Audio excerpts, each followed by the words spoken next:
Latest football news, engaging debates, and fascinating opinions. Pitchside talk on IO Radio. So it is Saturday football and it is Southampton v Chelsea. And for Southampton, Kyle Walker-Peters is expected now to miss the rest of this month because of a hamstring injury he sustained last week against the defeat to Wolves. Also, Phil Walcott has joined him on the side as well. But for Chelsea, Tammy Abraham, who made a rapid recovery from his ankle injury he sustained against Newcastle, could feature for Chelsea today. But Piers, Southampton have been on an absolutely poor run. I think 6 or 7 straight defeats in a row. They showed very good flashes against Wolves, but they ultimately came out the losers in that one. But for Chelsea, who have recently got back into the top 4, this is another big moment for them, because if they win this, they could put pressure on second and third and go 1 point off them. Yeah, I mean, for Southampton, it's a must-win, really. Well, maybe not a must-win, but they need to start picking up. You know, they're on a terrible run at the moment. FA Cup recently against Wolves, but then ended up losing to them. So ever since that big Liverpool win, they've just really seemed to have struggled. Chelsea, on the other hand, ever since obviously Frank Lampard was let go, it seems to have just been getting better for them. You know, teams around them have been dropping points. You know, I think Chelsea will be high in confidence. Obviously, they know. I think the league's done. You know, that's out of reach for Chelsea, but trying to finish as high as possible in this season to try and capitalise on the other teams. I think Chelsea are going to come in there and they're going to cause some problems for Southampton. I think they get the win and I'll put them good stead for their Champions League fixture. So I'm going to go for a 2-0 to Chelsea. So it's Burnley versus West Brom today. And for Burnley, expecting that Ben Mee is going to be back in the starting lineup. And also Vidra is available as well for Burnley. But for West Brom, Dean Garner is now back in contention after following his groin strain. But Robert Snodgrass faces a fitness test to see if he could start for the Baggies today. But Piers here, Burnley, they've looked quite good recently. You're looking at the previous results, a draw, a win, a draw, and 2 losses in a row. But they can start to pick up some points. They could possibly go up to 13th here with a victory. But for West Brom, they just need to try and still pick up points, because you don't know, there could be possibly a chance of survival this season.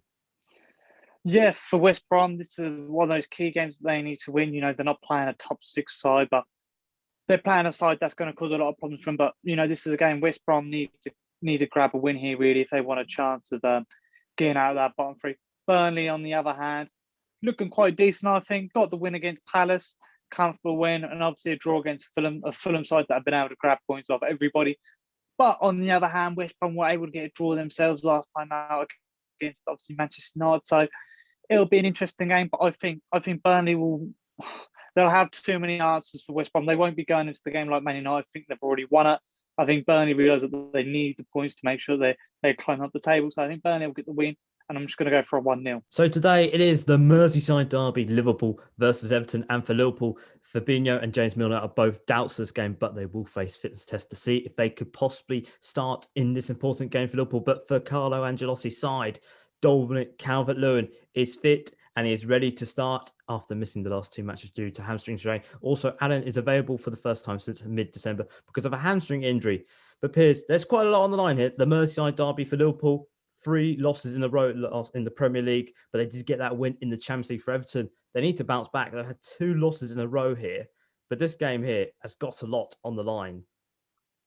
Yeah, of course, it's a massive game. You know, the Merseyside derby, Liverpool and Everton sitting close to each other on the table. Both going for a funny patch at the time. Obviously, Liverpool getting a fantastic win in the Champions League, looking good. And Everton, I believe, in the meantime, they had a win against Tottenham in the FA Cup. So both teams in the league have dropped some points. Both teams obviously lost to Manchester City, who have been doing fantastic at the moment. So I don't think you can take too much away from that. But it's a derby, so form goes out the window here. You know, 2 teams that can score goals with Calvert-Lewin come back with Everton. I think that makes me want to say Liverpool get the win. But I think the 2 teams going at each other, trying to climb up the table. I think it's going to end in a draw, and I'm going to go for 2-2. So it's Fulham versus Sheffield United today for Saturday night football. And for Fulham, Mitrovic continues to self-isolate after his positive COVID-19 test. But for Scott Parker, he has no new injury news to report. But for Sheffield United, John Egan has been ruled out now for 8 weeks because of a dislocated toe that he suffered against West Ham on Monday. So we wish him a speedy recovery.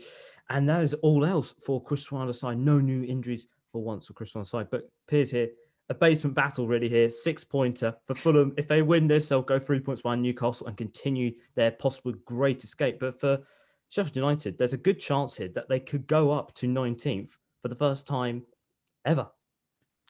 Yeah, it's quite amazing really to see that, after how many games it took for Sheffield United to even get a win, shows that they can get themselves into 19th place. So it's crazy, but I mean, to be fair to them, for the season they've had, they were in some good form, but they've played obviously West Ham and Chelsea in the last two games. So two teams that have been in fantastic form. So I can't blame them for dropping points there. Fulham, on the other hand, unbeaten and free, getting good results. The lights at the end of the tunnel there now. Fulham with Newcastle creeping up. I really thought Fulham would struggle or just getting draws, but it looks like they're starting to get the wins here.